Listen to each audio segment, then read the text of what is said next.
நமோ நமச்சிவாய. என்னடா மார்னிங்லேருந்து அம்மாவை காணும் அப்படின்னு யாரும் எதிர்பார்த்துருந்தீங்களா?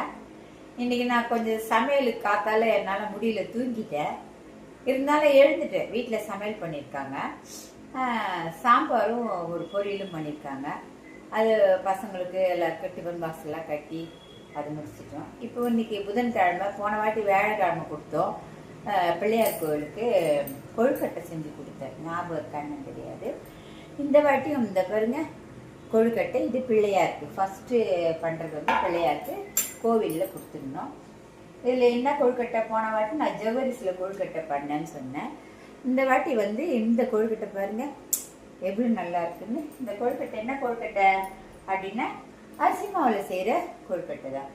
இதுக்கு வந்து நாம் வந்து பாருங்க, இது வந்து வெள்ளை போடணும், தனியாக பண்ணிக்கணும். இந்த மாதிரி நல்லா சாஃப்டாக வெள்ளை போடணும், பண்ணிக்கணும் அரிசி மாவில். அதுக்கப்புறமா இதில் வந்து பருப்பு இதெல்லாம் போடுவோம். பாருங்க, இது வந்து ஒரு பூரணம், இது வந்து பருப்பு பூரண கொழுக்கட்டைன்னு சொல்லுவோம். அது ரொம்ப ரொம்ப நல்லா இருக்கும் சாப்பிட்றதுக்கு.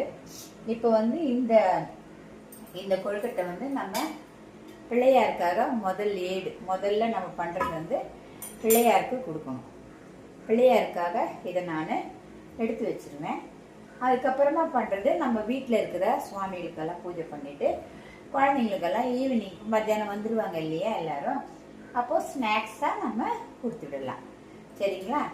இப்போ வந்து இது எப்படி செய்யணும் அப்படின்னா ரொம்ப சுலபமான ஒரு விஷயம்தான், ரொம்ப ஈஸியாக பண்ணிடலாம் எல்லாரும். இதை பாருங்க, இப்போ வந்து பிள்ளையாருக்கு கொழுக்கட்டை ரெடி. கீழே தான் இருக்காரு, கோவில் இருக்குது, கோவிலில் போய் பிள்ளையாருக்கு அது நைவேத்தியம் பண்ணிடணும். இப்போ திருப்பி ஃப்ரெஷ்ஷாக போட்டுறதுக்காக ரெடி பண்ணி வச்சுருக்கேன். அடுத்து 7 வைக்கணும் இல்லையா, அதுக்காக ரெடி பண்ணி வச்சுருக்கேன். இப்போ இதெல்லாம் வந்து நம்ம வீட்டில் இருக்கிறவங்களுக்கு ஈவினிங் ஸ்நாக்ஸாகவும் கொடுக்கலாம், இல்லை ஒரு 11 o'clock நமக்கு பசிக்கிற மாதிரி இருந்தாலும் பண்ணலாம். இதில் வந்து கார்போஹைட்ரேட்ஸ் அரிசியும் இருக்குது. பத்தாவதுக்கு பூரணத்தில் வந்து நம்ம நிறைய பருப்பு, தேங்காய் இதெல்லாம் போட்டிருக்கோம்.